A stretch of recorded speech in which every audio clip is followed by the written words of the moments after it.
welcome to another episode of Video Game Logic. Today's episode was recorded on January the 28th, 2020. I'm your host, Gaming Psychologist, and with me, as always, I used this one last week, fuck. Go ahead. Rage? Yeah, I ran out of things on my list and didn't update it. Whoopsie.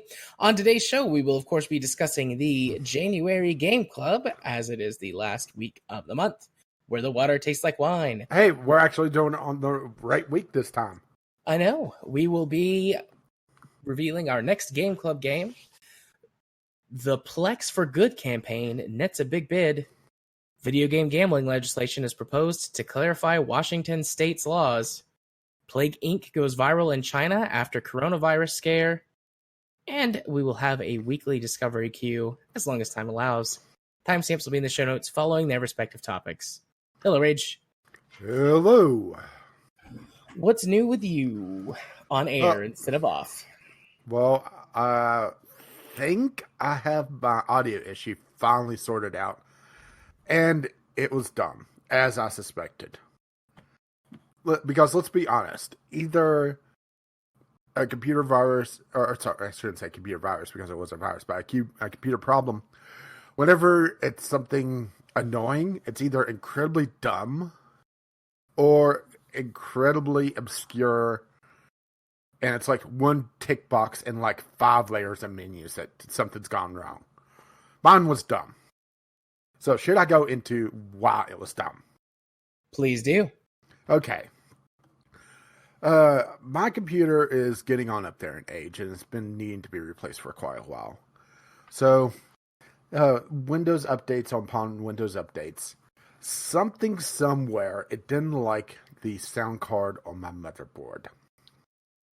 And I would say probably mid-December, because that's also whenever I had the Forza problem, or actually a little bit before that, like early December, late November. But I didn't attribute it to a Windows update. I attribute it to just, they did something with Forza. Well, I'm pretty much done with Forza anyway, so I'm not going to dive too much into it. So I didn't really think about it until I noticed, a couple of weeks ago that, hey, wait a minute, I got a process that's using up like 30% of my CPU. That's, a Windows vital process. And it's also causing an overflow with another one that's taking up another 20. So I'm using like half my CPU on idle on 2 background processes. That's not right. And we've been having audio issues for the last several weeks. And, well, I started searching. And this is not an uncommon problem. It was the audio endpoint builder for Windows. And you start searching that on Google, and you can start getting some really varied suggestions. And I actually broke all the audio on my computer at one point because they said, well, sometimes the endpoint isn't on the right administrative account, so you have to reassign it. And I did / instead of backslash, or backslash instead of /. I did the wrong slash and killed all the audio on my computer for like 6 hours until I remembered, oh, wait a minute, I did this fix last night trying to fix something else. So after a couple weeks of on and off looking, I saw one post talking about, well, I had this weird thing start happening to me whenever I had my headphones plugged into the headphone jack. And I sat there and thought about it for a moment and remembered I have a set of desktop speakers that I don't use anymore. Because, honestly, even though they're louder than the monitor speakers, the ones that are built into my main monitor, are clearer. So I just started using those whenever I did a loudspeaker, essentially. I'll reach behind the computer, unplug the cable. 10 seconds later, my computer goes from 60% idle to 4.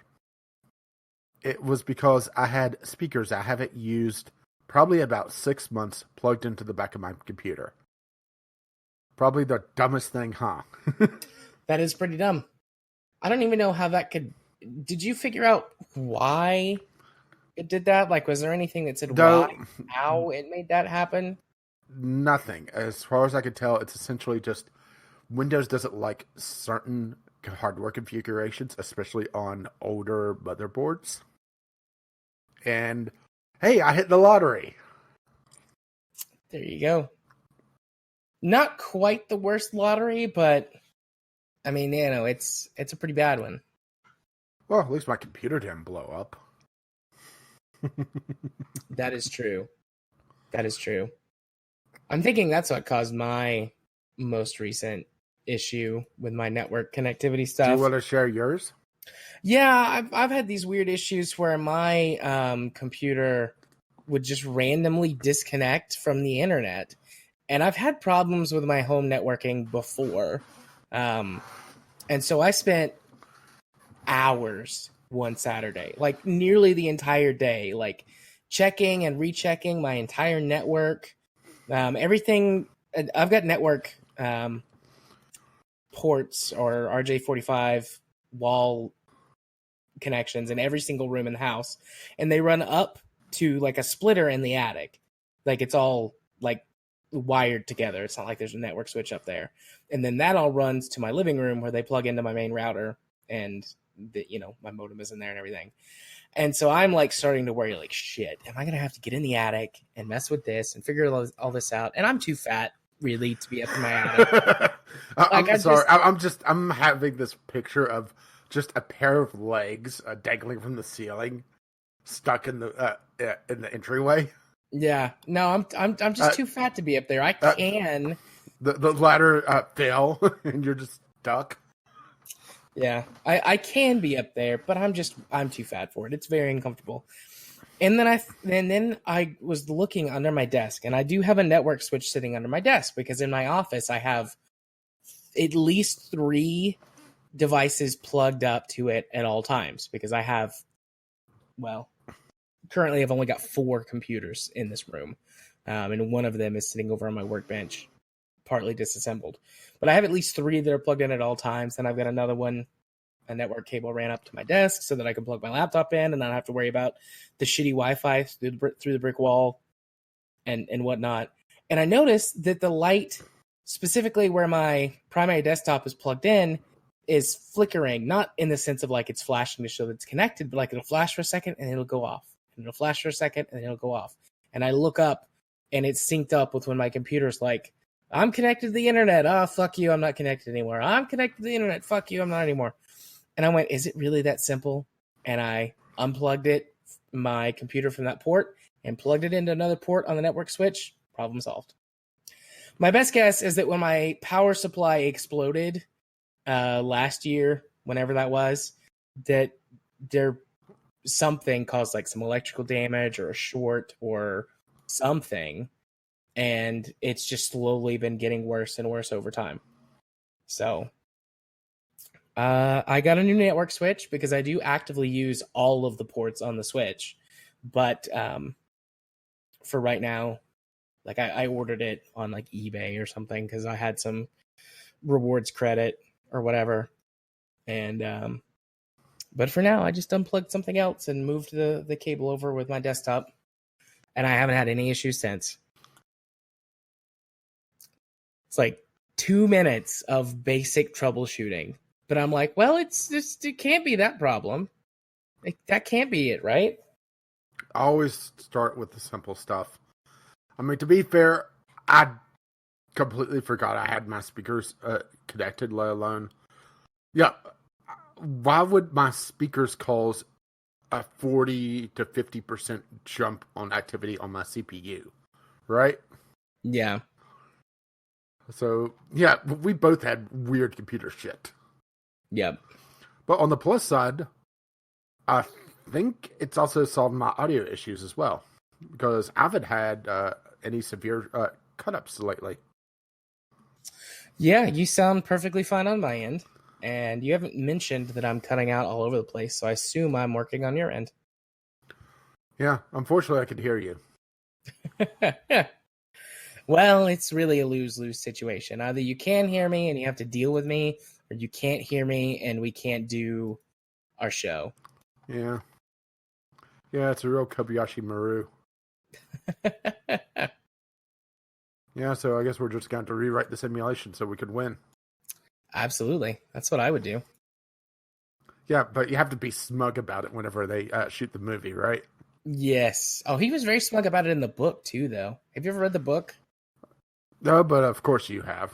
I have. I've read quite a... I mean, I've read nowhere near as many Star Trek books as I have Star Wars books, but... Well, to be fair, there's not that many good Star Trek books from what I could gather. I haven't read a Star Trek book in probably 10 years. But anyways. But I've heard some very mixed things about Picard. Yeah. Everyone that I'm subscribed to on YouTube that talks about sci-fi or Star Trek content is like, it's amazing. It's saving Star Trek. But then my mom watched it and she was like, it was okay. And I trust my mother. She is the biggest Trekkie I know. That woman, like, you think you and I can sit and have a semi-decent conversation about Star Trek. No, she can tell you episodes, what happened in those episodes, character interactions and plot points. And it's like, she's that person. And so she watched and she was like, it was okay. So in other words, if you mention Wolf 359, she starts going off on all the ships that were lost by name. Yeah, and the crew members, the captains, where that they were referenced in other episodes. Like, yeah, my mom can do that. It's crazy. It's like magic. That's her special. That's her superpower. Is Star Trek knowledge. Well, mine is being disappointed by the Game Club. Oh, there you go. You being the one who get us on track. Indeed. So, Game Club, for anyone who this is your first time joining us for said Game Club, Rage and I often have different tastes in games, and so don't play the same game, or if we do, it's not at the same time or in the same way. Game Club is a way that we can come together, play the same game at the same time, and then have a discussion about it. For the month of January, we played Where the Water Tastes Like Wine, a relatively short game. Sorta. Depending on how you play it, the average time to beat is 14 to 15 hours. And compared to some of the other things we've had on Game Club, that is pretty short. Yeah, especially with some of the things we have on tap for it, too. Indeed. But yeah, I think Walking Simulator is a fair one. Walking Simulator... I'm just looking at the Steam game tags. Walking Simulator Interactive Fiction, I think, is a fair set of tags. I'm not sure if I would call this a visual novel because that's usually a very set thing, but Yeah, so we are going to be discussing, if you want to play this game completely unspoiled, we're going to be discussing some things that are pretty spoilery. Literally the entire game is story content. I mean, there's some game mechanics, we'll get into that, but the literal point of the game is to travel across the United States, collecting stories and sharing them with other people to sort of advance. Yeah, you're essentially you're essentially the Johnny Appleseed of American folklore. Yeah. I mean that's not untrue. Yeah. But so, I mean, neither of us, I'm just going to say up front, neither of us beat this game for a couple of reasons, or for a few reasons I'm sure we're going to talk about. But I mean, I played it for probably about 5 hours. I would say I played it for about the same, but I got further on progression because of how I was tackling the game. Yeah. When we first talked, I think you were further on progression on a couple of characters, but I had more characters that I'd interacted with, but you played it more after me, and I did not play it anymore. Yeah, I ended up completing 6 out of 16, so just over a third of the characters. Yeah. So the game's really broken up into two major phases, where you're on the overworld map of the United States, walking around, hearing snippets of story, essentially what they call the seed of a story, an actual event that happened, and also interacting with various characters. There's 16 in total, and they're all in set locations. So Quinn will always be in the American the American Northeast, New England somewhere. I'm not sure if he's always in the exact same spot to start, but the idea of it is that you have to learn about 16 very special characters and spend 4 nights essentially learning their stories. And these are more in-depth interactions, and you use the seeds of the stories that you learn on the overworld, like an encounter where you see, to use one since we already have our spoiler tags up, in New York, you learn about a couple that has to split up essentially, or go their separate ways for the time being because of unemployment in the city, and he has to go look for work while she's staying in the city.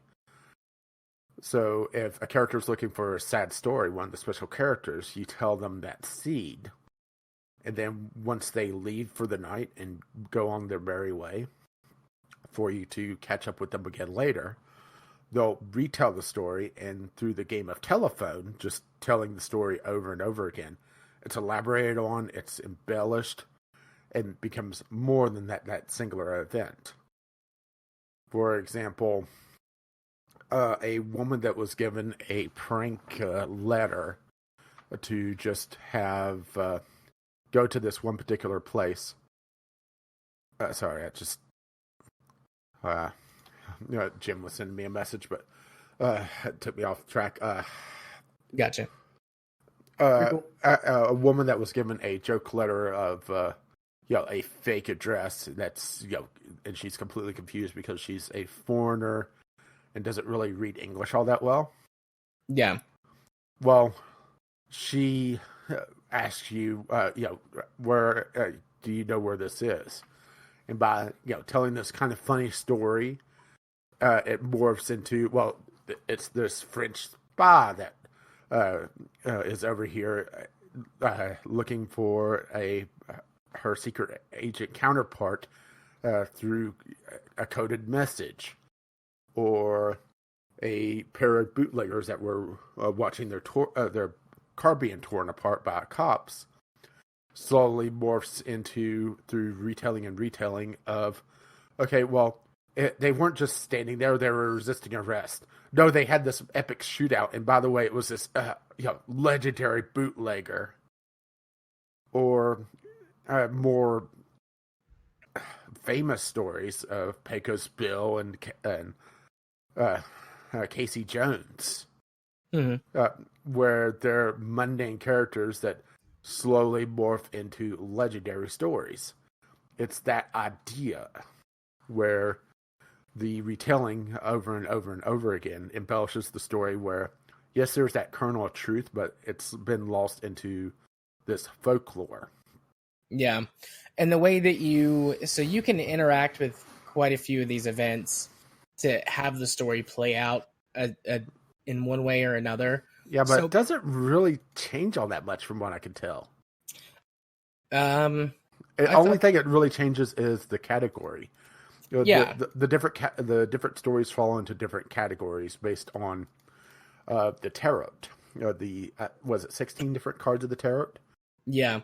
And they fall into like happy, or not really happy, but the lovers talking about love and romance, death talking about new beginnings, but also literal death, that sort of thing. And your choices could influence which category they end up in, but not the overall theme of the story, as far as I could tell. Yeah, which I was gonna say, like, I don't think it changes the overall theme of the story, because in general, whenever you meet these special characters, and as you try and gain essentially their trust or whatever, so that they will tell you their stories, they'll ask you, like, tell me a funny story, or tell me a story that's sad, or whatever. And so as you do that, there's only sort of, especially at the beginning, this might matter less way farther down the line, but essentially in the beginning, like, you don't have as many stories to tell. And so it's good to have ones in different categories, because you can only tell one story from each category, or from each sort of tarot card representation, Yeah, and then but you can't also tell another story from that. yeah, but also you can't retell the same story, which uh, with the way that how the stories evolve doesn't make a lot of sense to me because it's rarely the same story from beginning to end. Yeah. Like there's one story that was starting to evolve whenever I ended my game. It was about a woman that was afraid of cows that basically they barged into her home. Well, it morphed into intelligent cows that were taking over the owner's home. Not really the same story. No, two very different stories. Like cows barging into a home sounds kind of funny, whereas intelligent cows taking over is scary or creepy or yeah, but it's still considered a funny story, and that's the thing is that sometimes it's hard to tell. And I eventually just started having the Steam God open the background to be able to tell because whenever you're looking at the list, it's only giving you the snippet of what the story is. And whenever you're even told the story, you're told 30 seconds, usually 30 to 40 seconds of narration of, about the story, some of the events. But one example is the mischievous ghost of the Cincinnati Orchestra. Did you ever encounter that one? I don't think I got that one, no. Okay, well, it was essentially ghosts talking about how they were trapped in the symphony hall of the Cincinnati Orchestra, and the only way to free them was to ring the most perfect of instruments, the triangle. So your character runs down, barges through the orchestra pit, and rings the triangle, and all the ghosts burst out laughing, talking about how he fell for it. Well, through retelling, it becomes, instead of your character making a fool of themselves, they murdered the sympathy, but at the same time, it's still considered a funny story, right? Yeah, because murder is definitely funny, for sure. Well, you can't have slaughter without laughter. Hi-yo.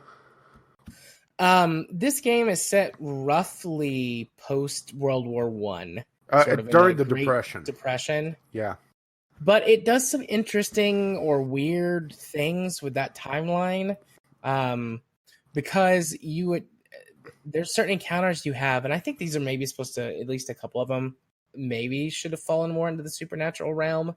It's hard to say, but you have encounters with like some Civil War figures who like just finished a battle. There's the ghosts of, I can't remember if it was the Revolutionary War or the Civil War. Yeah, in Boston. Yeah. I had that. It was a revolutionary. There was I'll just rate it as a supernatural occurrence where you encounter a injured Southern soldier that is obviously either not there or some sort of odd occurrence where his wounds have basically look like there's no way that he could have been living anyway. But I'm looking for the character name. Who is the woman who is the guitarist, the blues guitarist? I didn't get to encounter her. Okay, I can't remember her name because I only ran into her once. But her story, essentially, takes place or should take place in the future. Essentially, she's got a tragic life, but her whole thing is about being trapped. She was trapped in this life. She was trapped in a situation, and she's dealing with issues with record labels. And there's a podcast that I listen to called American Scandal that talks about various times, or various different like huge American scandals that turned into like legal things or whatever. And one of them had to deal with this specific thing, like not this person, like, it's a fictional character, but a situation that took place with record companies and radio stations in like the 1940s and the 1950s that to some extent has played out into today, like the modern era. Well, but like it based on her story, I think it's impossible that she could have existed in the 1920s to 30s, like post World War I Depression era United States. Well, there was another one, the coal miner. I mean, he was in the wrong Virginia. He should have been a West Virginian because he talks about literally the Cold Wars and everything, and they got the wrong state. Yeah, I noticed that too. Actually, I'd forgotten, but I noticed that they got some of the geography really fucked up. Like the Ohio River does not go into the Atlantic. It does not go between Maryland and Virginia. They have some of the areas kind of a little funky. The Florida Peninsula is a little off. I mean, I realize that, that doesn't matter, but whenever you have a boundary like the Ohio River, I mean, it feels like they wanted to have some sort of boundary between North and South, and they didn't want to make it a non-physical one. So they just rerouted the river for some reason. I didn't notice any issues with Tennessee. That was all good. They did make the mountains, the Appalachian Mountains, impassable, which I get from a gameplay decision. But otherwise, Tennessee looked fine. So did Georgia. Well, there was Dick Hall to do in West Virginia, so they had that right on. Yeah. But there was there was another thing where they were obviously building the New River Gorge Bridge in the story, in one of the major stories in West Virginia. But that was like the 50s, if memory serves correctly. Yeah. I mean, they had that set way in the future. I think I know this is probably splitting hairs, but yeah, we might be being a little bit nitpicky. I don't think it matters that much. This game is much more about the atmosphere, and I think sort of the overall themes that it's trying to raise, sort of the history of a place is in its people, and the stories that we tell, and the power that a story and an idea can have. Yeah, but very true. But at the same time, the details of in a story-based game matter. Yeah. And for someone that knows the area, especially when you set it in a real world, it starts to lose some of its impact whenever you realize, oh, this is kind of odd.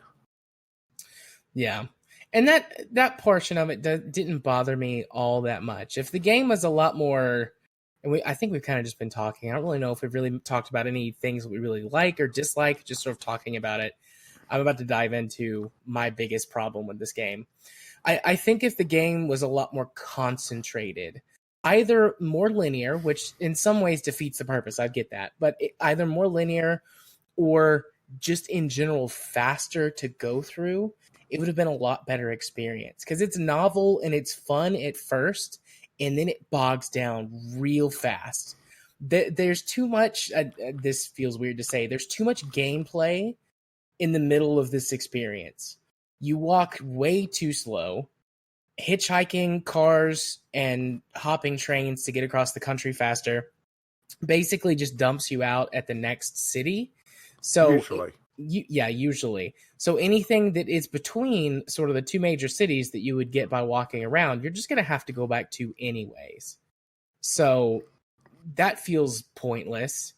And you can walk faster by whistling, but it's like a little mini game, so you can't even just hold down a button to whistle and walk faster. You have to play the little mini game, and that's fine for a minute. But then you spend 3 hours wandering around whistling, which it mutes the music as well, or I shouldn't say mute, but dampens the music, so you're just listening to the whistling of the tune of the music, which is a neat effect. But I think part of me wishes that this was set, I would say 100 years earlier, so that it was more concentrated in like the eastern United States. Yeah, that would be a good way to do that. If they wanted to keep it in the United States, or even make it a fantasy world or something like that about storytelling, it feels like they focused too much on snippets of story, but never really wanted to go into a meat of a story. Like, whenever you start learning about a game evolving, about the story evolving, you're just told, well, it's this new fantastical way, and you're told, essentially, the story is now about mole people. Well, I would like to hear about the mole people. Yeah. And it feels like they kind of had well, to borrow their term, they had the seeds of a very interesting story-based game, but it just hadn't evolved enough because they were so bogged down in this overarching narrator, Sting. Yep. Well, at least he's at least the voice of the wolf. Yeah, he's for sure the voice of the wolf. Yeah, I'm not convinced it's he's the narrator that's talking all the time, because that would have been way too expensive. Yeah, unless like one of the game devs was blowing Sting while he was giving the narration. Well, you never know. But it just feels like the main meat of the stories is tied up in these 16 characters, and you only even then really learn little bits about their story and not the overarching thing. Like Quinn is a good example. Quinn is a really interesting character. Quinn is a runaway, I would say, 10, 12 years old boy? Yeah, something like that. With 2 hounds. And I spent a bit of time building up with Quinn, because Quinn's the first one I encountered, which usually is, unless you know to use the port from to Miami, which we'll get to that. But Quinn eventually opens up to you and tells you why he hates his family. Is that essentially when the Depression happened, his family lost everything. And he had a brother and a sister and his 2 parents living at this family farm. Well, his brother got sick and they couldn't afford medicine, and Quinn doesn't understand that. So they, or at least I hope this is what happened. And that's the thing, is that a lot of the stories are open to interpretation as well. So Quinn's brother died of a illness, and then they said that they really couldn't keep Quinn anymore, and that he was old enough to make his way out in the world, and basically cast him off and kept his baby sister.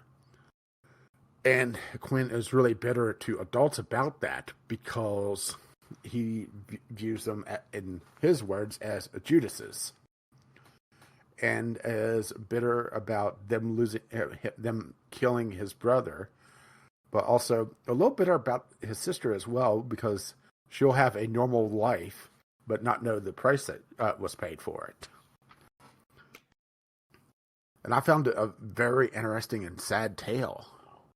But also it's punctuated with Quinn talking about, playing the crying act to get out of trouble whenever he was in this one town, or how it's just him and his 2 dogs, and he doesn't need anybody else. And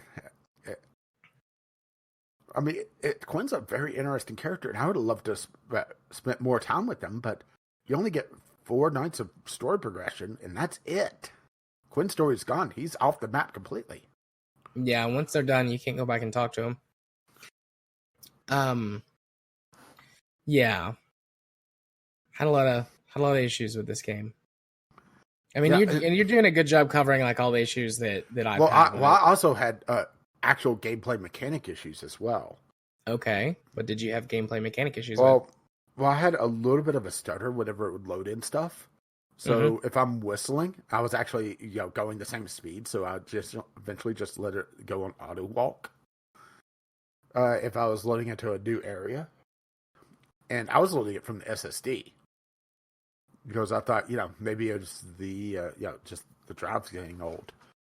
I loaded it to my my big data drive, which is a lot newer and has a lot more bandwidth, and even the SSD, and I was still doing it. So I'm not sure if it's just computer getting old, or just one of my nuanced things. But the thing is that one issue I had was, I had the game crash a couple times. 2, I had it where if I had more than 3 stories, okay, each of the 16 categories, you could only have 3 stories loaded at a time. And each of the stories has various levels of evolution, essentially an eye opening up. And whenever they're fully awakened, the story is at its most powerful during the minigame at night. Mm-hmm. Well, you can only use the story once per character, no matter what. And if you have more than 3 stories, you have to swap them out in each of the 16 categories of the tarot. Well, if I had more than 3 on deck, essentially if I had 6 in a category, if I got a 7th, I wasn't able to switch to it because it would bug out and I would try to scroll down. It would just stutter and wouldn't let me switch to the 7th story. And the only way I was able to switch to it was to load up my controller and do that. But then the game would crash if I had to talk to a character. So I'd have to start up my controller, swap stories, then turn off my controller. So, yeah. That's annoying. I never ran into that issue, but I almost immediately swapped to playing with controller. From keyboard and mouse to playing with controller. Yeah, and here's the thing, is that once I got past a certain point, I was starting to knock out characters quickly. So, I talked about this a little bit before, and the reason why is the way I approach the game. Once you start talking to characters, you learn their story as well, and they become a story that you can tell other characters. Well, once you get a couple characters fully woke or fully awakened, they're wild cards to be used in that category for any of the 4 types of stories that you're looking for. So if you have 2 or 3 characters that have gotten fully evolved, you could use them on the 3rd or 4th night and go through pretty damn quickly and start knocking out other characters. So once I got Quinn, Ben, and I'm trying to think of the World War I veteran, Mason. Once I got the 3 of them, either complete or close to it, the Gambler in Florida, I knocked out in just like 15 minutes. The Preacher in Georgia, same thing. I knocked out pretty quickly. Yeah, I love the Preacher. I think he was my favorite. And I'm not discrediting the actual characters because the characters were really interesting, especially once you got to that last night and their portrait changes to sort of their struggle. Like the Gambler in Georgia, or the Gambler in Florida, she turns into a sly fox. The Preacher turns into a man fighting with an angel because he's not sure if he's really a preacher or even, what he really believes, because he's a traveling preacher that goes to pretty much any denomination. But he was never really a preacher to begin with. He lied to be able to go fight in World War I. Mm-hmm. But at this point, he's not sure if that was really a lie because it's been so long and he's talked the word of God for so long. Quinn is a wolf with 2 hounds. I think the most interesting evolution was really Mason. Did you talk to him much? No, I met him and just did the first night with him. Okay, so he eventually gets conflicted about, did he really die on the battlefield? Because he injured his leg, but didn't see treatment for it quickly enough and lost it, and took it out on his sister Jessie. And he also was part of the March on Washington. Blanking on the name of the movement. It was the World War I veterans that were demanding their back pay, their retirement pay, which was a real movement, by the way, during the Great Depression. Yeah, I'm looking it up right now. The bonus army. Bonus army, yeah. The bonus march. He was part of the bonus army, and conflicted or yelled at the government for it, for not getting his pay while being gimped, and not really sure where he belonged because part of him died on the battlefield, but part of him still living, and his portrait literally is split down the middle. being pulled apart between the soldier and the civilian.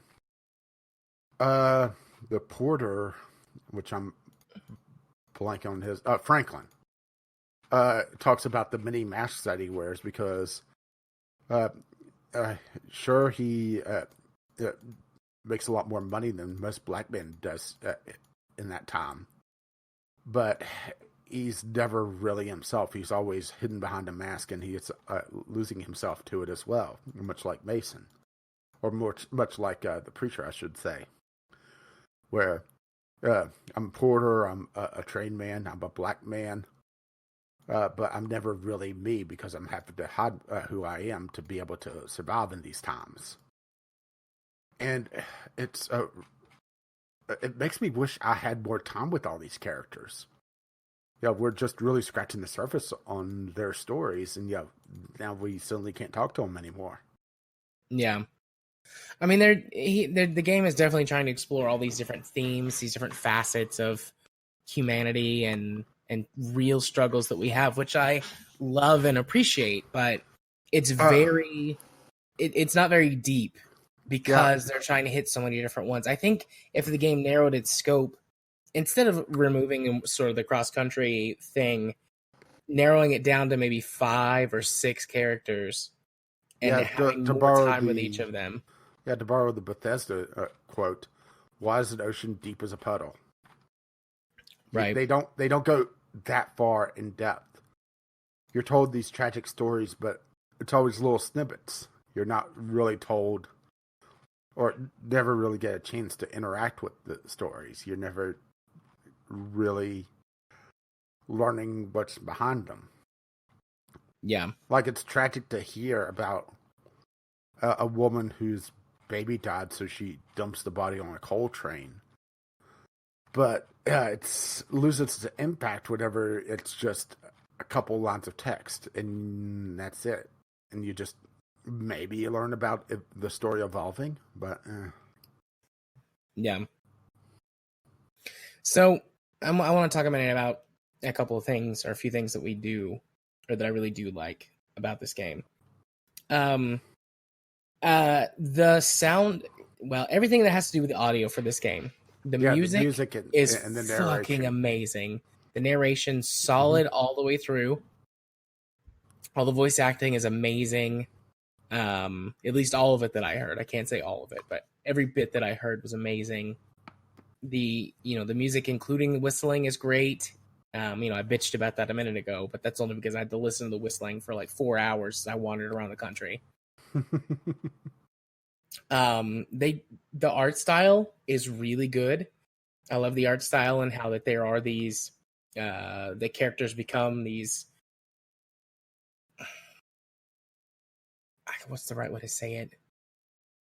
I mean, some of them are anthropomorphic animals, or some of them are more complex, when you're talking about the struggles that they experience when you max out the story or whatever, or when you meet like the wolf at the very beginning of the game who turns you into a skeleton man.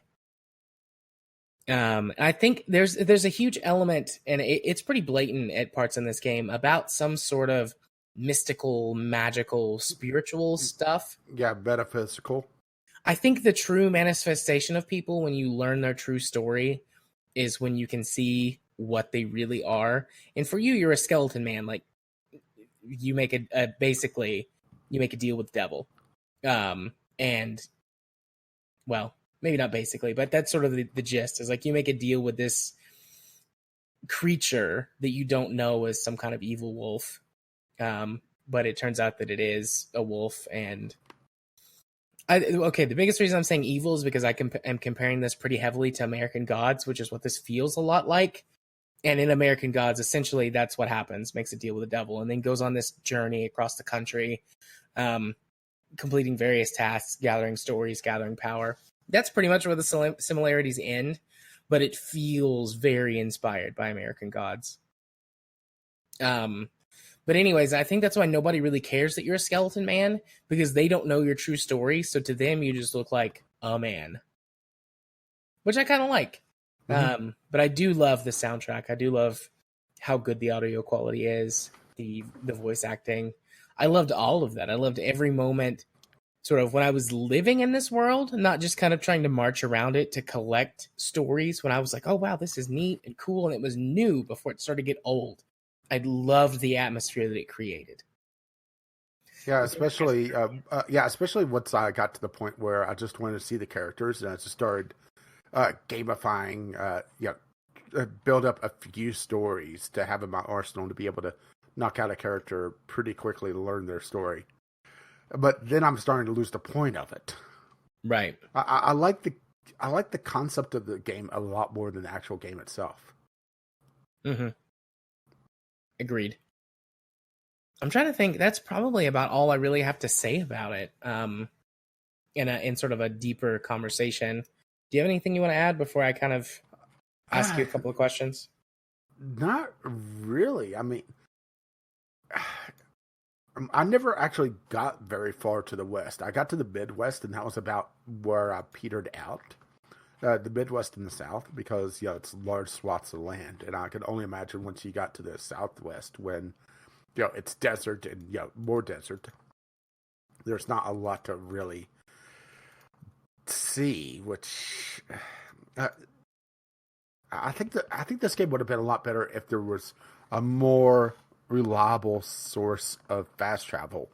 Once you max out the characters and learn all their story and get them off the map, essentially, you are given a trinket, which is a portal to a town, to a particular city. But the thing is that it's usually a city that you're already visited. So, I had portals to Boston, Richmond, Miami. Miami was the weird one. That's what you start with. And neither of us realized we had it first. Yeah, the game doesn't do a good job of explaining most mechanics to you. But all the fast travel is one direction.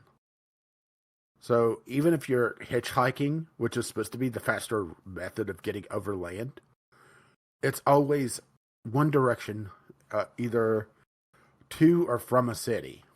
So I would have liked to seen a little bit more of a multi-directional fast travel, which I realize isn't exactly great because you still have the issue of not being able to get out whenever you want, but have some sort of method of being able to quickly travel in a different direction than the general flow. Like, if you're going in the Northeast, pretty much everything's going south. If you don't have the fast travel to Boston, you're taking the slow method, walking. I think that would have helped a bit with the fact that the game is very sluggish, but also have the ability to get out whenever the hell you want instead of, oh, there's a lot of stories here. I need to collect. Can we stop? Please? Yeah, can I get out of the car? Please stop. Police, help! I'm being kidnapped. But yeah, that's the thing, is that I think the game is bogged down really by a lot of just small design decisions. The fact that fast travel is so either expensive, going from city to city via the rails, and that usually ends up costing you health as well, which dying isn't really that big a deal because it just teleports you randomly across the map. Supposedly, I never died in this. I also never died, despite many times having no health or no money or being exhausted. I never had any negative consequences from that. Yeah, I mean, you have to have a lot of money to go directly from city to city via rail, or just hop a rail and hope it spits you out where you think it will.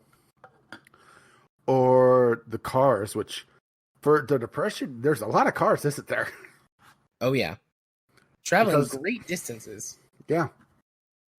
On interstates that won't exist for another 20 to 30 years. 20 to 30 years. Yeah, because the interstate system really kicked off in the 60s. Yeah, so 30 years or so. Yeah. And the interstates that are there are labeled wrong. Actually, that's something that was messed up about the South. It's like, that's not... This should be I-75. Where's I-75? Why is this labeled an interstate? Yeah. That's another thing is that they could have done was made it where it was more about the back roads and back ways. And that's something that did kill some of the Americana was the interstate system where, all these little towns died off. But, right, this game feels like a really, really, really good concept that just needed to bake for a little bit more. Yeah. Anyway, I agree. You had questions. Well, I just wanted to ask you a couple of wrap-up questions. So, okay. You and I both have bitched more than we have praised. Do you like this game? Do you think it's worth recommending to even like a certain type of player, or do you feel like that there's nothing here? I'm not going to go as far to say there's nothing here, because there is something here, especially for somebody that's really interested in Americana and American folklore. I would say in general, this time frame, even though we both have talked about how the game takes some liberties with its own time frame. Yeah. But I won't say that there's nothing here, but at the same time, I'm not sure if I could recommend it at the full price either. This is a really, really, really good case for the Game Pass, where I would feel actually a lot worse about this game if I bought it at full price. And I'm not sure if I would feel that much better about it if I bought it on deep discount. Yeah. So I had kind of an interesting sort of back and forth experience with it. At first, I loved it. Yeah, same. Then I absolutely loved it. The first, I would say, half hour. Then I really started to dislike it. Then I got into some of the more interesting characterizations and started to really like it again. And then went, you know what? I don't think this game is for me.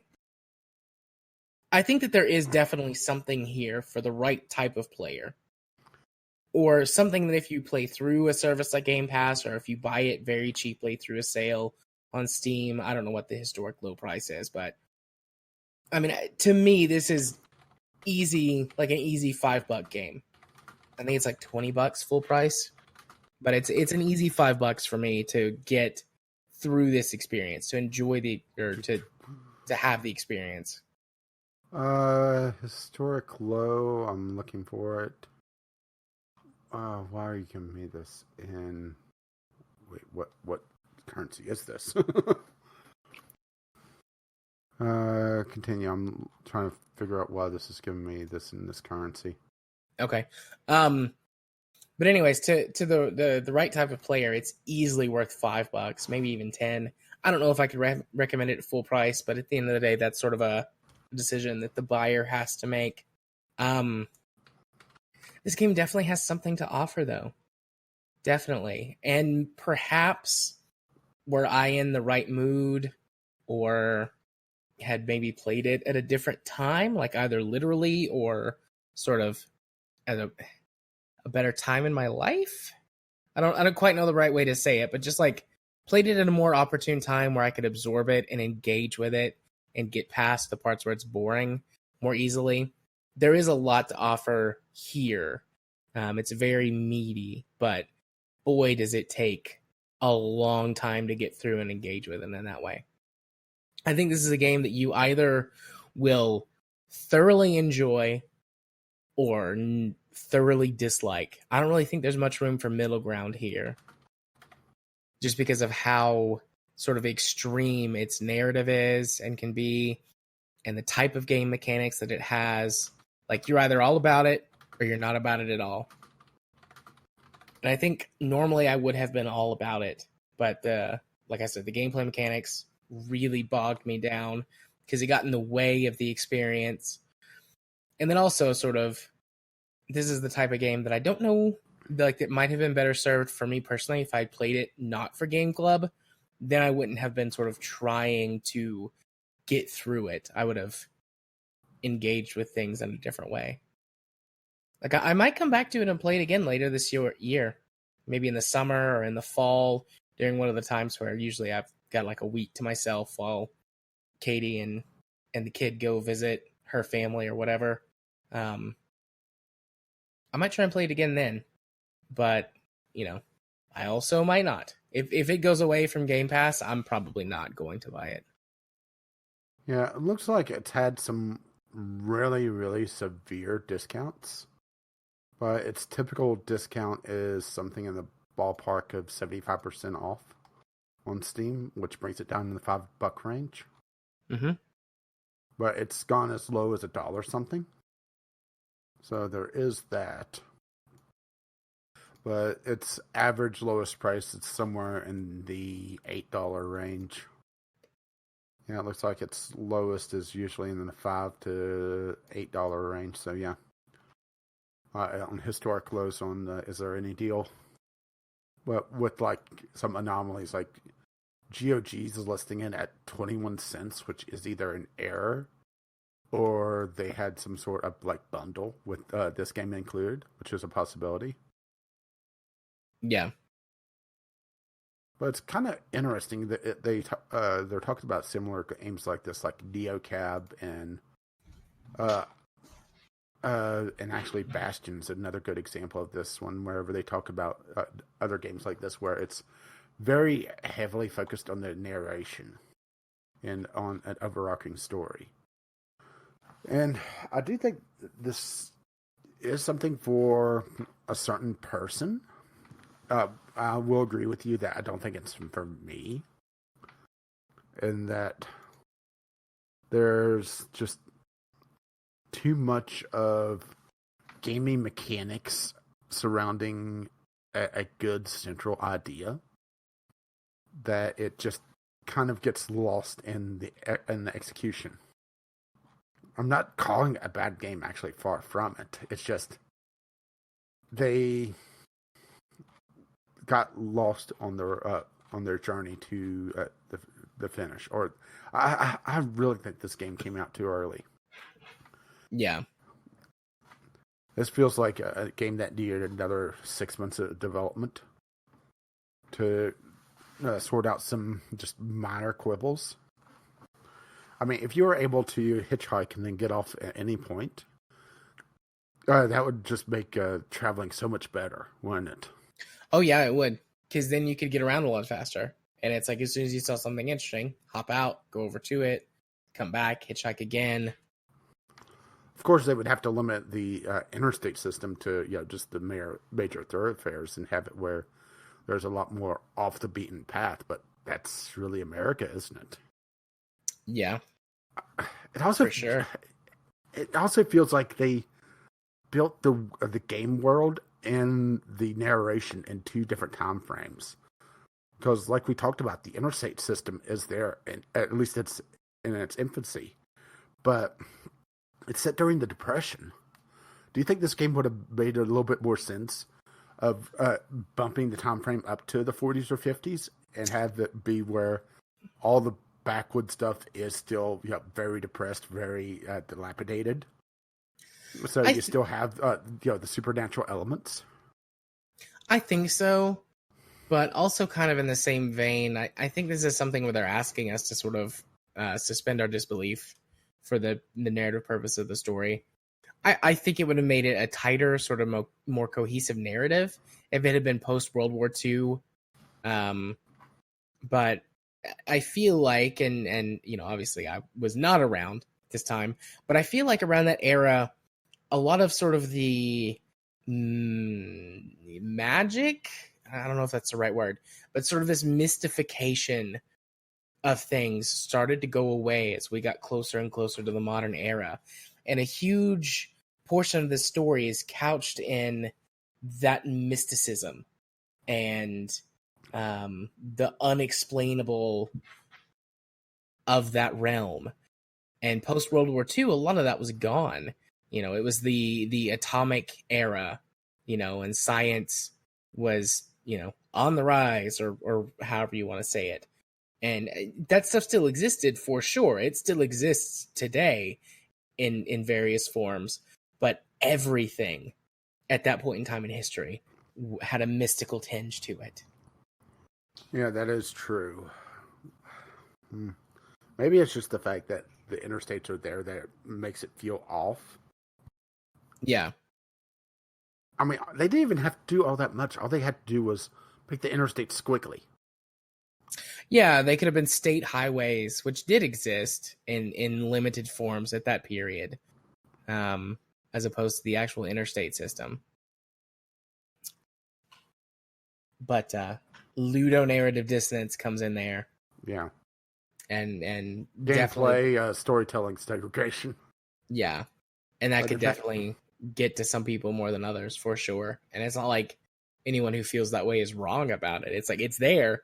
That's wrong, historically speaking. Not even within like wiggle room. You're like 30 years too soon for this. Yeah, and like you said, I mean, I could get into some of the stories themselves. Like, well, I mentioned Ben, the coal miner, is in the wrong Virginia.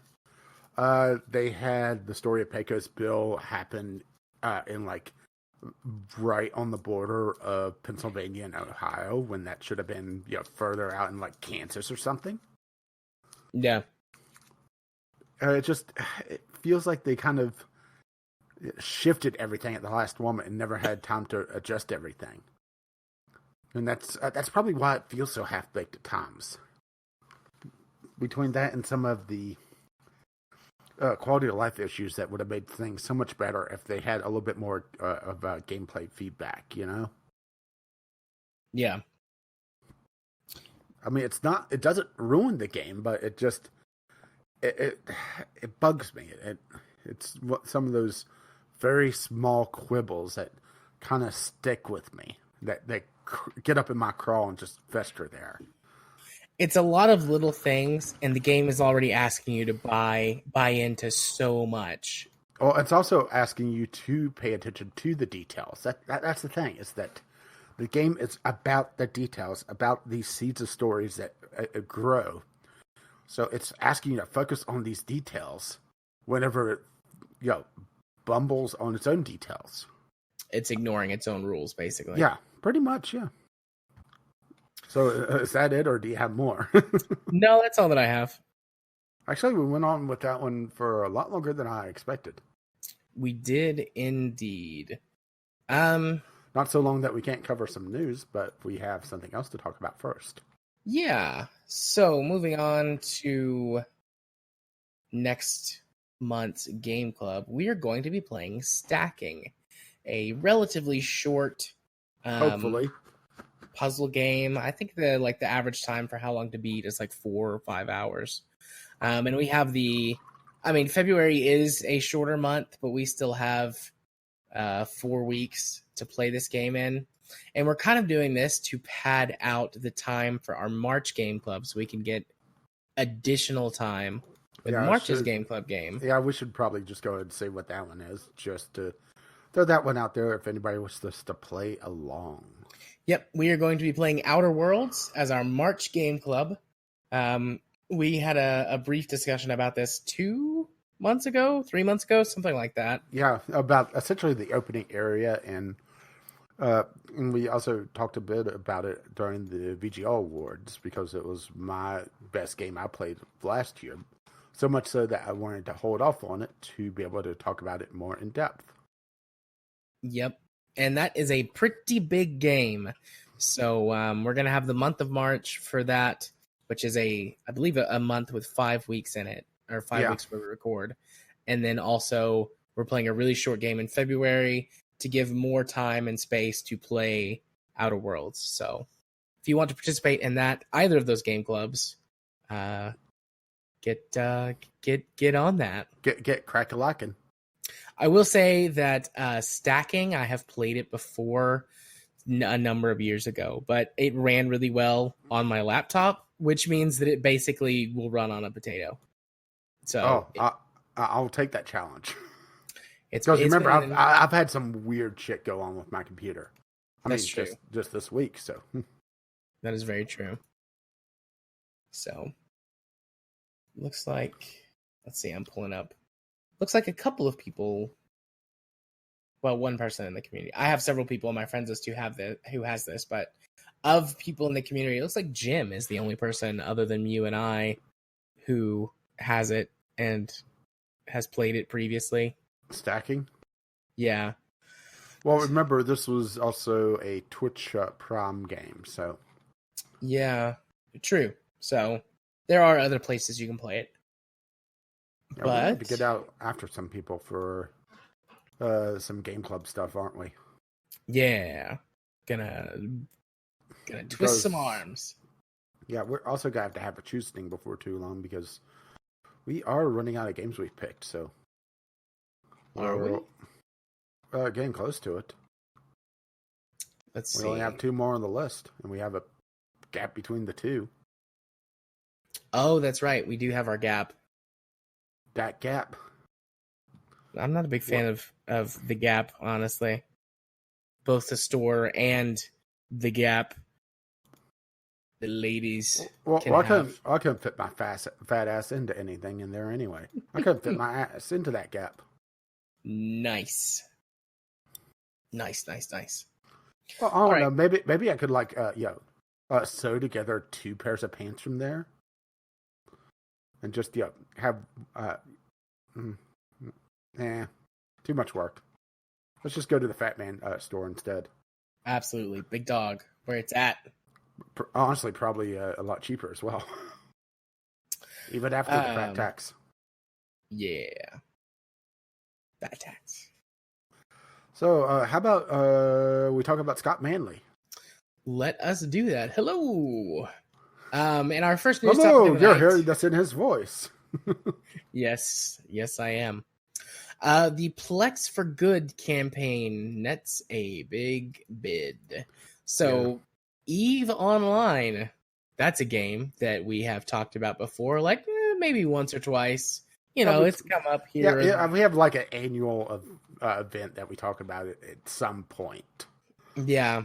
So, EVE Online was doing a big donation to the Red Cross, right? A charity auction. Our charity auction. And one of the extremely rare ships, which was only given away to people that won contests at some of their fan cons early on, a gold-plated Magnate ship, which is a low-tier ship, but there's only a guesstimate of 2 or 3 of them still around because a lot of them were destroyed. Yep, and when shit gets blown up, like the special shit, it don't get replaced in EVE. So, one of the remaining ones was put up for auction for this charity event, ran by the actual company. Not, some random Joe, because EVE has a history of a lot of piracy, a lot of dickery, a lot of screwing over people. But Jared wouldn't know anything about that. Not only is that allowed, it's actively encouraged. So CCP themselves, that's the devs, were the ones who did the auction. That way it wouldn't be a scam. And this was going to the Australian Red Cross, and the winning bid for this one ship was 1,001,001 PLEX, which a while back the PLEX essentially had a stock split, so that one PLEX got split into something like 50 different parts. But to give you a little bit of a idea of how much this is, they thankfully did some math on it. It was approximately 160 years worth of game time, or a ballpark $40,000 worth of PLEX for a single ship. And it was donated, or the winning bid was by Scott Manley of Kerbal Space Program fame, of YouTube fame, of science YouTuber fame, of scientist fame, of whatever you know him from, because he's a man of many hats and very little hair. Indeed. So this is the sort of the PLEX to cash conversion is what gives all of the crazy articles you see once or twice a year like $10,000 worth of ships destroyed in EVE Online battle.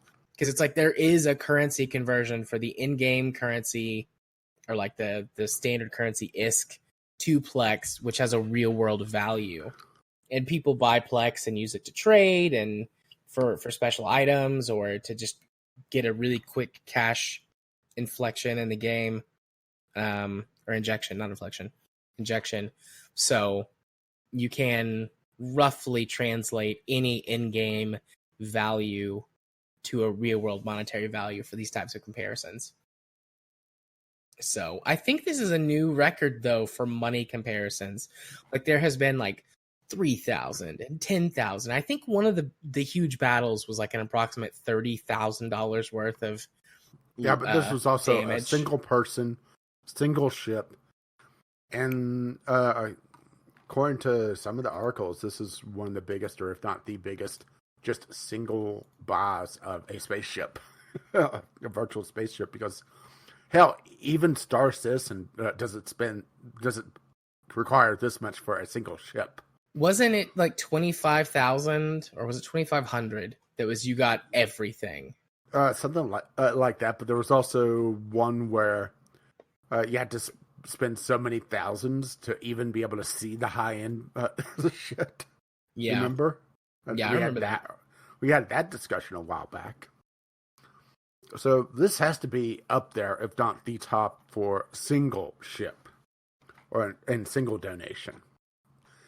And the thing is, it's not Scott Manley spent 40,000 on a ship, because a lot of EVE is about trading, about piracy.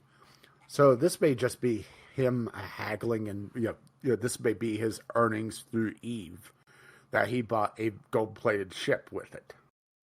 Yeah. But then again, he also has the YouTuber money, so it definitely is not the YouTuber money. I remember Scott Manley has at one point done a lot, or a decent amount of EVE content in the past. I wouldn't be surprised if he is like either the head of or near the top of a successful corporation in game. I mean, it's very possible he could have put that much money up on his own, but I suspect that also it was a pool of a lot of resources that he had. Which, if you're that high up, then you are raking in a lot of Plex. Yeah. So it's not inconceivable that this was just profits that he's had, and that he's no longer paying into the game, that he's getting paid for it, essentially. Yeah, if you're near or at the top of a really successful corporation, I mean, corporations charge taxes in-game for use of the services that they provide. And the taxes are usually cheaper than what you pay to utilize the services that they, like the NPC-owned stations or neutral stations or whatever. But, I mean, still, if you've got, a 10,000 member strong corporation and you are one of the top people, even if you're only getting like, 0.5% of the taxes coming to you, that could still be potentially billions of taxes, or billions in taxes a month, which you could easily convert to Plex. So. And I like that he checked on this other article. Now, how to get it to somewhere safe. Because that there's going to be a lot of people gunning for him whenever he pulls it out of dry dock to be able to get it to his holdings. Yeah. You could get it somewhere really safe pretty easily, actually, as long as you didn't try and do it publicly. Because you could create a contract where that it's hidden inside of a secure container, and you have an unknown alt lists the contract, or maybe even do the hauling for you. Mm-hmm. And then no one would ever know. Yeah. And he may just be playing it up, but he's also, maybe teasing about trying to do something with it. Yeah. Because you never know, right? I mean, this is a very rare thing. So the fact that he has it now to toy around with, right? Yeah. But it is also a very low tier ship.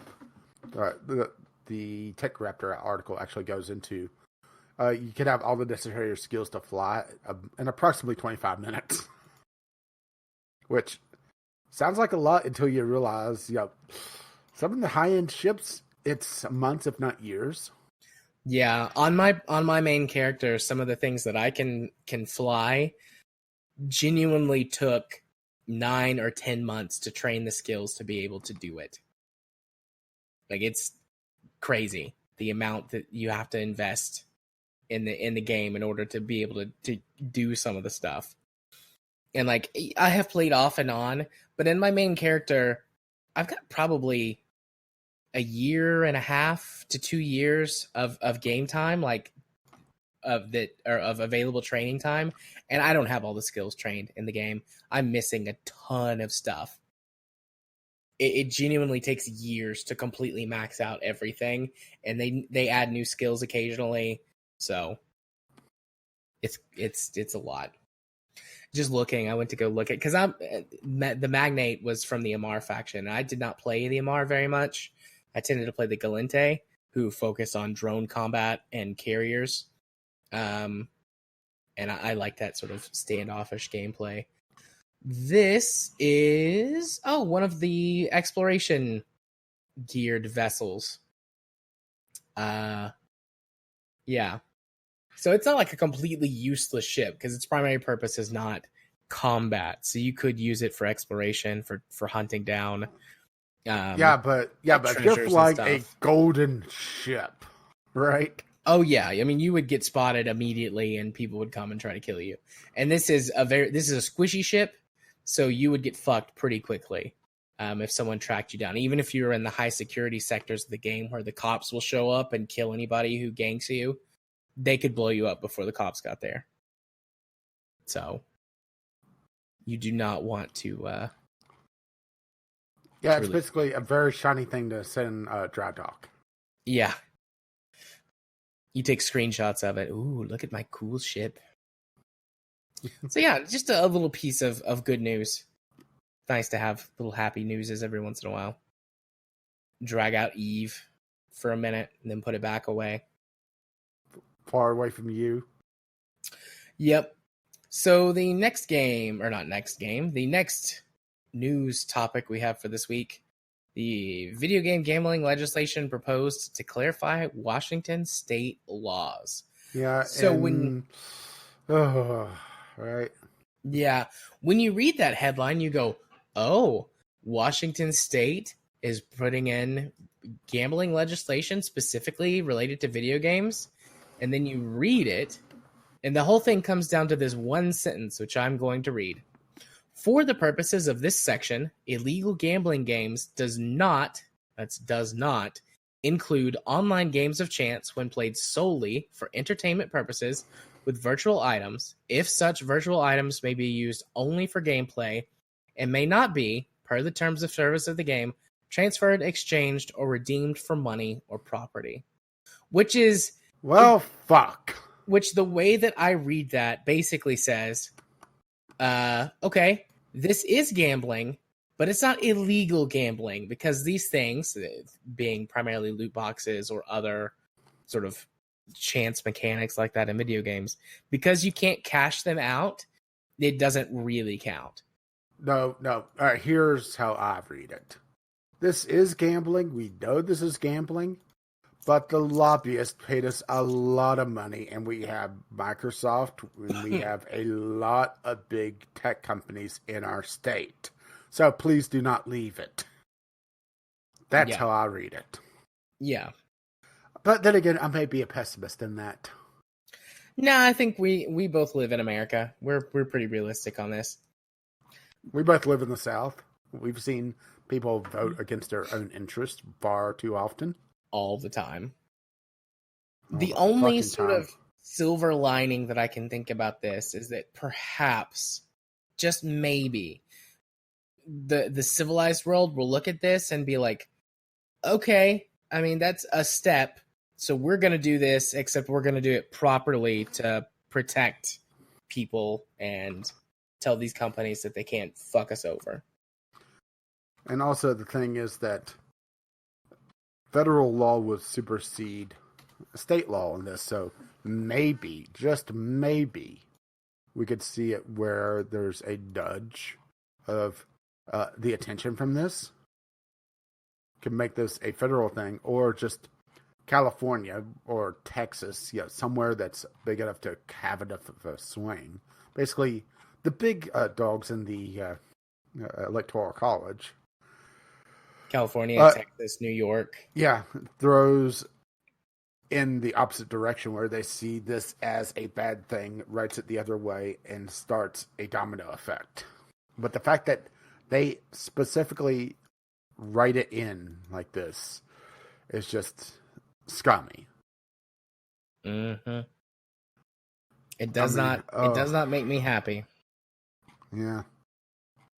Yeah, and the article actually says, notably, Washington State is the home to a number of number of video game companies, including Valve, Microsoft, Nintendo of America, and countless smaller developers of PC, console, and mobile games. In fact, that's the exact reason why this change to the law has bipartisan support in the state. Lobbyist win again.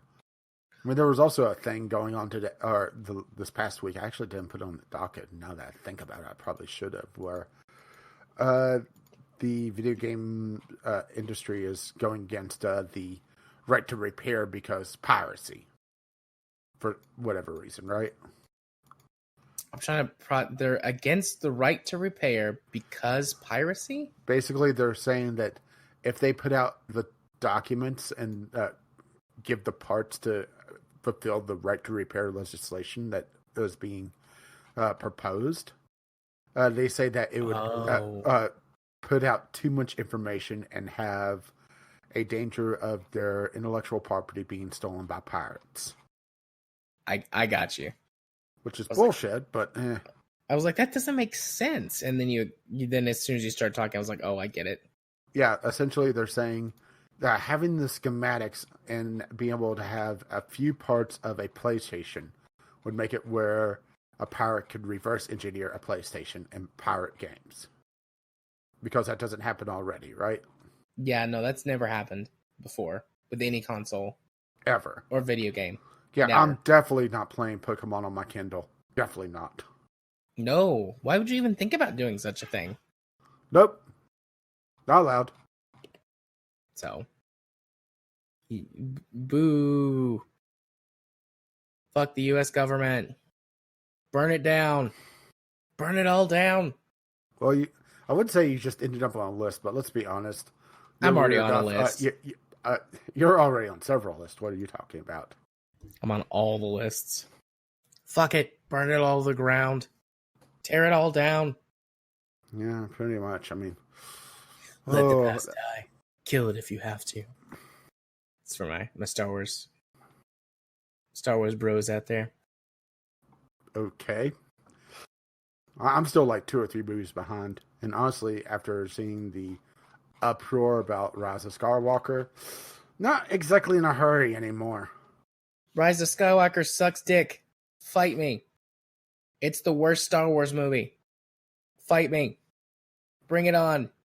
It's worse than the holiday special. Maybe. The fact you had to actually sit and think about that. When the holiday special has a half an hour of just Wookiees yelling at each other. And also the grandpa Wookiee looking at porn. There's definitely more character development in the holiday special than there is in Rise of Skywalker. For sure. Well, that's just because B. Arthur's there. It makes the holiday special makes more sense than Rise of Skywalker. That's for sure. Damn. Considering some of the stuff that happened in the holiday special, damn. You're making me kind of want to watch Rise of Skywalker now just to see the train wreck. Is it? What is it? I think it's The Mandalorian that references the holiday special. I don't think it was Rise of Skywalker. I think it's The Mandalorian. What, talking about Life Day? Yeah.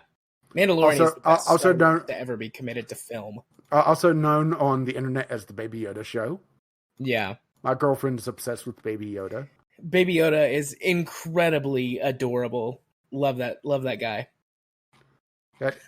Yeah, I did show you my t-shirt I have of him, right? Yeah, you did. Okay.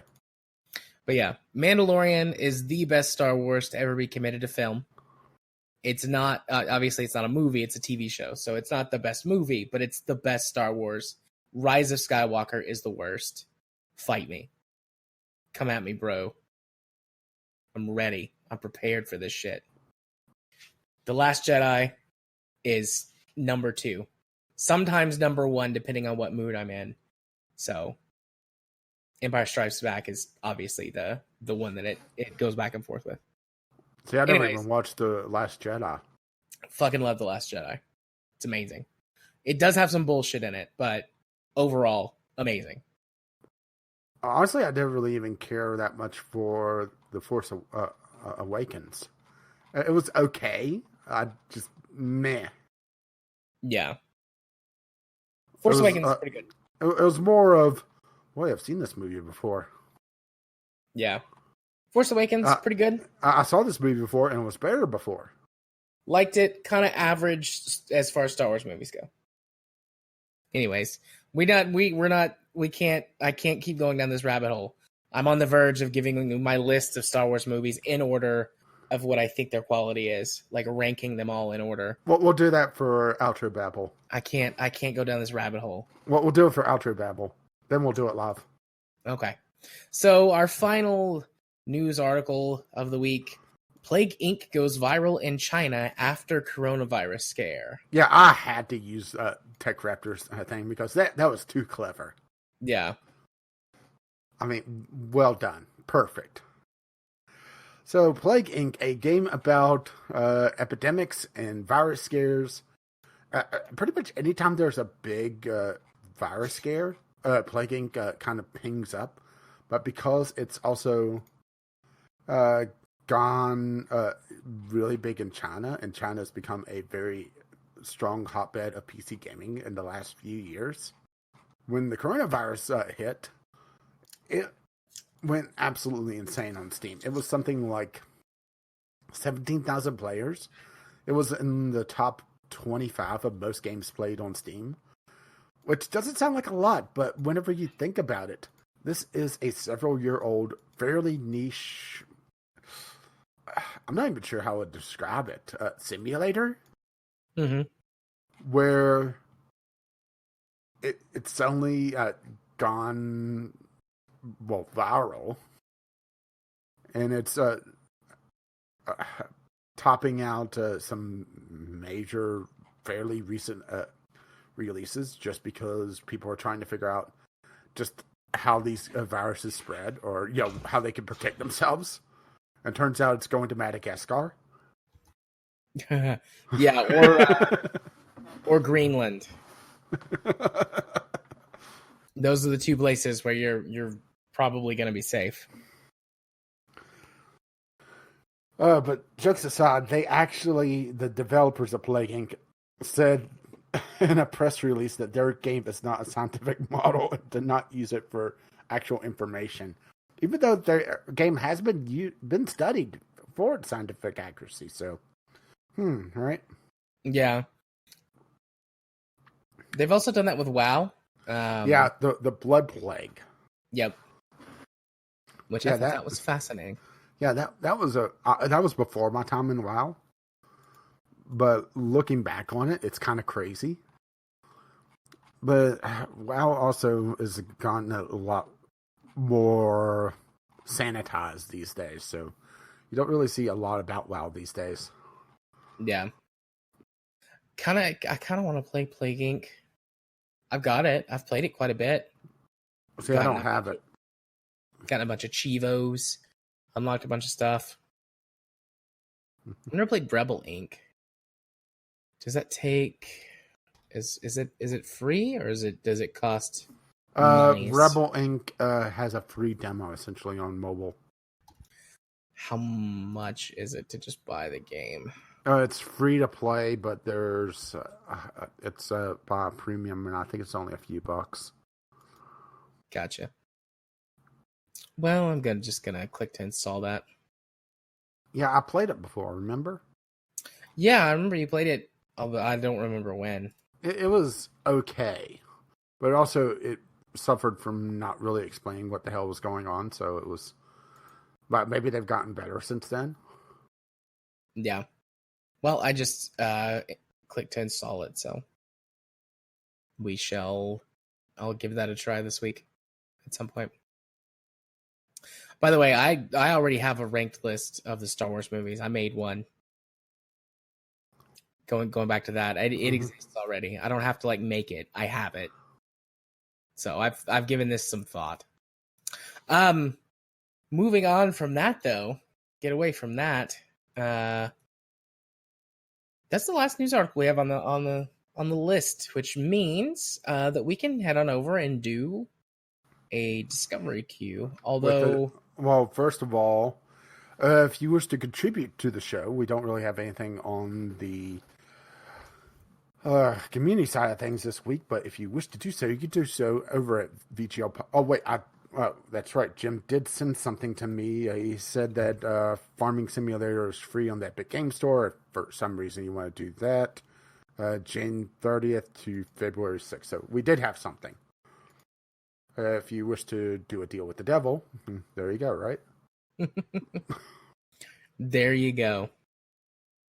I'm just double checking, making sure there's nothing else. I did check Twitter beforehand, and I saw nothing. But if you wish to do so, there we go. Sorry, I had to sign in on the Gmail. If you see a ping, it's me. And yeah, I just wanted to triple check, nothing there.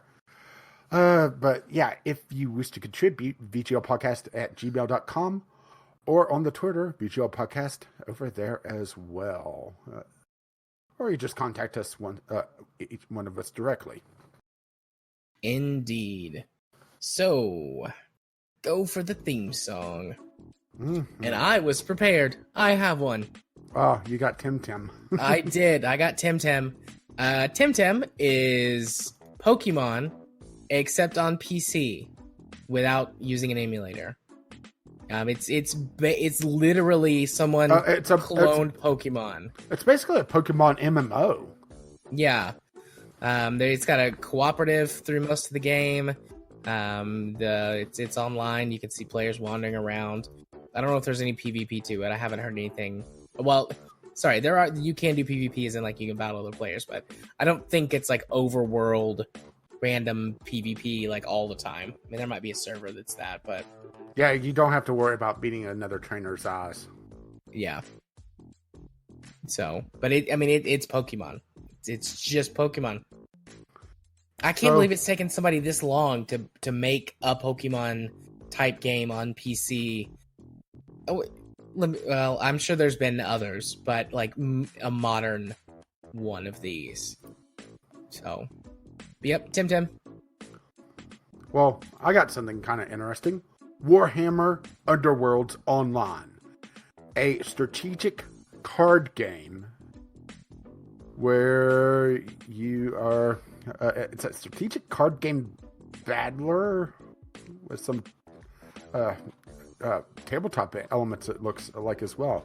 It looks very interesting, but I have some very, very mixed reviews, as is any Warhammer game, let's be honest. This looks like it's in the Warhammer fantasy world, but it's a little hard to tell. I mean, it doesn't say 40K, so yeah, it looks like it. Yeah, it's fantasy Warhammer. I was just wanting to double check that one. Some people are saying it's very rough, it's very buggy, also known as being a Warhammer game. Interesting. I'm a little leery of the PvP or focused aspect of it, because that requires other players, and Warhammer is kind of a niche game to begin with. Yeah, very niche.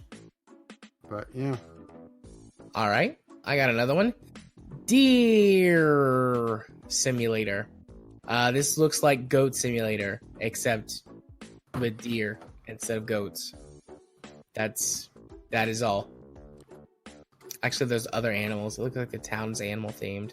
But it's wacky, stupid, fun, silly times as a deer instead of a goat.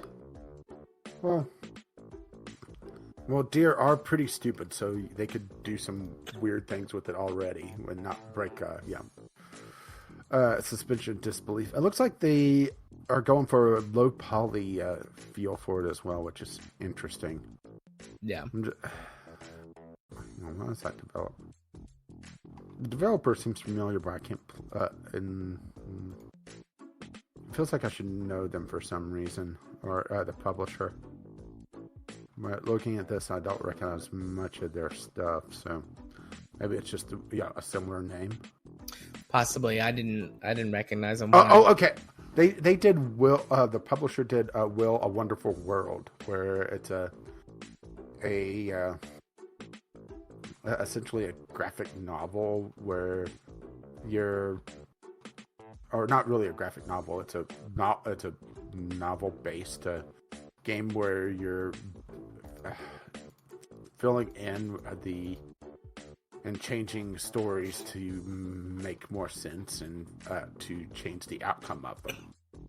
So that was a really innovative game. So interesting. I knew there was probably a reason why I was recognizing them.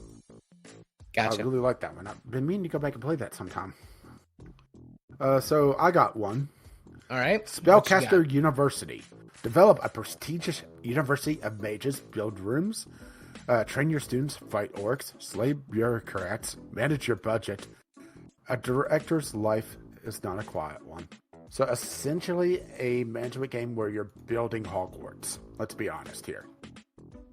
Well, that sounds all right to me. It doesn't look bad. It's in early access. It's from a small developer, so who knows how it'll end up in the long run of things. Doesn't have a lot of reviews, but doesn't look too bad overall. It looks like it has some sort of card-based mechanic of building up things, though, so that could be interesting. And it has some already random events, so interesting. So I got another one, Resident Evil 3. This is the upcoming remake, remaster, whatever, kind of like how they did Resident Evil 2, specifically. And I have heard nothing but good things about the remake of Resident Evil 2. Resi 3 is actually one of the only ones in the main series that I haven't played. I played 1 and 2, I played 4, played 5 and 6, and I did not play 7 because fuck that first person trapped in that tiny scary house. But I've never actually played 3, so I might go for this. But anyways, I mean, just mentioning it mostly because the other one was supposedly so good. So, I mean, if what they're doing works, and are staying true to the games and updating them to more reflect modern times in terms of graphics and controls and whatnot, I'm all for that. They could do a lot worse. Yeah, I had Deer Simulator, but I got another one called Etherloop, a hardcore, fast-paced bullet hell with roguelite elements. So, Binding of Isaac without the Bible. I mean, right? Yeah. It looks pretty good overall. Has a very retro feel to it, but doesn't feel overly done. It's nice and bright, unlike a lot of these games, honestly. It looks like it has some pretty varied environments as well, so it's interesting. And hey, it is complete. It's not an early access game, which is also a refreshing thing. And what reviews it does have is very positive. Nice. Has a very Contra feel to it, almost, with the magic being just kind of crazy. And just looks like you're just randomly grabbed and pulled into a dungeon and have to fight your way out. So it looks like they're not really going for the story elements, which isn't so bad. Damn, that's fast-paced. That looks like a lot of fun. If you're into that sort of game. So, this is probably one of the most interesting games I've seen pop up in Discovery Queue in a while. Oh boy. MMORPG Tycoon 2. Electric Boogaloo? Huh? Electric Boogaloo? Yes. This looks like a sort of city management type game, but you are managing an MMORPG. And it looks like you're creating landscapes and towns and quest chains and AI and like classes, but it's single player, so it's you're doing all this stuff, and it's saying that the subscriber numbers are AI that become interested and like stick around based on changes you make, and it looks really interesting. This is kind of similar to something that I had in Pitch a Game one time, where it was a guild simulator of trying to deal with the players and their interaction, in interpersonal relationships, not just a raw, have this many warriors, this many clerics, that sort of thing, but have a warrior that has trouble in real life and has a drinking problem that you have to try to manage somehow, or maybe replace him with someone else, or the rogue is a bit slutty and is a little bit too not safe for work and chat, and sometimes causes drama. Mm-hmm. So this is kind of the overworld version of that, maybe, where you're building up this fantasy MMO. But very interesting. That's definitely going on my wish list to pick up. This looks very cool. I'm tempted to buy this right now. It's in early access. How long are they playing? It's fully playable state, although custom handcrafted authored content runs out after a few hours, leaving the procedural game simulation to generate narrative. And they don't plan on changing the price once it goes to the full release. I'm really tempted to buy this. And they're saying expected to be a long early access process. Problem is, this is a new developer from everything I can tell. Well, this is interesting. Well, while you contemplate that, how about I throw in my next one? Okay. So I have Mystria, Occult Shadows, which is explore the land of Solnius as the Shadow of Death, a cat girl who's dauntless and fierce. I mean, this is either going to be horrible or amazing, and I'm not sure which. It actually doesn't look that bad overall. If you skip kind of the overly sexy outfits, it has a very almost Bayonetta feel to it, though.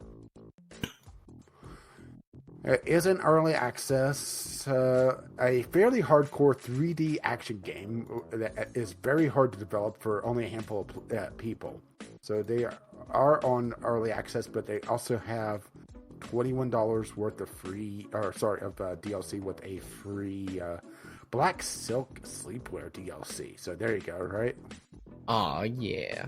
I mean, it actually doesn't look bad. It has some actually good-looking battles to it. It has a very Devil May Cry Bayonetta style, combo-esque gameplay. It's just a question of will it get finished, right? Yeah. But all the different playable characters or major characters are some sort of anthropomorphic, or no, well, not anthropomorphic, but animal spirit. Like Darkness, the exiled and lonely cat girl sees combat as her life. The spiritual messenger, the Arctic fox, too quick for the eyes, the fox girl who knows almost everything. The Dutch rabbit, the keeper of the phantom well, the bunny girl, who's a bit silly. I mean, it actually doesn't look bad, does it? That's kind of the scary thing, huh? Yeah. You're too aroused to care about gameplay at this point. Let's be honest. Well, that's for more than one reason, not just the cute cat girl. I'm not actually going to. I don't. Okay, so here's the one that I've got. VR Paradise. Oh boy. And let me just read you this. VR Paradise is a virtual strip club for educated grown-ups who own a VR headset. Like there's more, but just that's what it is. And there's lots of nudity on this page and strippers, and I don't know if I want to put a link to that in the show notes. Probably not. But basically, literally it's a strip club, and you can design the women, and in one of the trailer videos, it's like full body modification. Oh, there's nips. I mean, I'm okay with nips, but probably shouldn't put those in the show notes. But full body modification, dressing, like, or undressing, lap dances, like the whole quote unquote gentleman's club experience. I mean, Steam did say that they're okay with adult games, so there you go, right? Yep. Yeah, I'm getting a lot of... Well, I had one that's VR only and one that's not English. Yeah, here's one that's not English. Although it's titled, the name is in English, but nothing else in English. It's called Some Convenience Store. I just got that. Okay. I got that and I skipped over it because it's non-English. But I got one that looks interesting. Even though it does look a little adult at times as well. I have no idea how to pronounce that. Let's just go Mask of Deception because... but it has... Tara Rumino, I think. Sure. But you can see one of the cutscenes definitely looks a little adultish, huh? But it's a tactical RPG with a visual novel from the looks of it. Mm-hmm. It looks interesting, at least. Looks like that's the only thing that they've done so far with various bundles. Looks like this isn't the first one in the series either. There's another one it has a very almost Final Fantasy Tactics-esque battle system on top of the visual novels. Looks like there is censored content. Some CGs were censored, which were carried over from the console releases. So looks like there was nudity that they cut. So maybe there'll be a patch for it later if you care about the nips. Gotta care about the nips. Yeah. That's where it's at. My queue's done. The Some Convenience Store was the last one on my queue. Yeah, I have 3 more, so... what is this? Ooh, whoa. Getting retro. Okay, fine, we'll do this one. We'll do this. We'll do it live. As soon as I just copy and paste. So, this is an old game. Commandos 2 HD Remaster. Oh yeah, that is old. I think even the HD Remaster is old. Like several years at this point, I think. Well, I'm not sure why it's showing up now, but right? Maybe it was like just recently published or something. Or yeah, it looks like it may. Yeah, it looks like it was recently put out on Steam at the very least, but it's not very well done. It looks like there's a lot of problems with it. I thought the censorship was my biggest complaint. No swastikas, no Hitler on the full motion video, no rising sun on the Japanese planes. Get all that. Also, the co-op was removed, and the game is just a lesser version. So yeah, it sounds like they sanitized it. All right. Yeah, not a good thing. Well, I see. I got something from Jared's Discovery queue. What'd you get? Hentai Mosquito Nico Waifus. Yeah, obviously that's on the wrong Discovery queue. And last one. Huh. That is interesting looking, so I'll throw that on the queue as well. So once again, I get a fair amount. Lena's Inception. It looks like Link to the Past, only the game got corrupted. The legendary hero is dead, and a strange glitch is spreading across the kingdom. Explore dangerous dungeons and defeat the 8 archangels to restore order into a unraveling world in this epic action-adventure RPG. I mean, this does look like, Link to the Past. Only breaking the fourth wall and with a lot of computer references. Like the boss that they show, the Archangel, is Catskill, as in a cat with some sort of plug on its tail and a computer for a head.